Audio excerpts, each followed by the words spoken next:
চলো আজকে তোমাদের সাথে নবরত্ন কোরমার রেসিপিটা শেয়ার করি। ফ্রাইং প্যানের মধ্যে ফার্স্টে জিরে, শুকনো লঙ্কা, তেজপাতা, গরম মশলা সমস্ত কিছুকে ড্রাই রোস্ট করে গুঁড়িয়ে নেবে।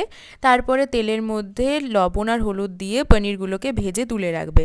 আবারও একটুখানি তেল দিয়ে তার মধ্যে ফুলকপিগুলোকে একটু লবণ দিয়ে ভালো মতো ভাজা ভাজা করে নিয়ে তার মধ্যে অ্যাড করে দেবে আলু আর গাজরগুলো।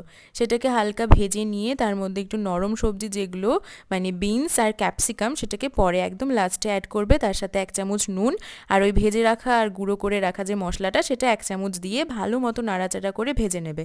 তারপরে এই পেস্টটা যে দেখতে পাচ্ছ এটার মধ্যে ছিল দই, কাজু, চারমগজ আর পোস্ত বাটা।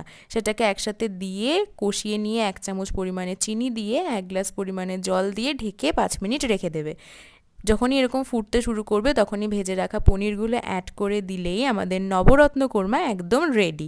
তো কেমন লাগলো অবশ্যই জানিও।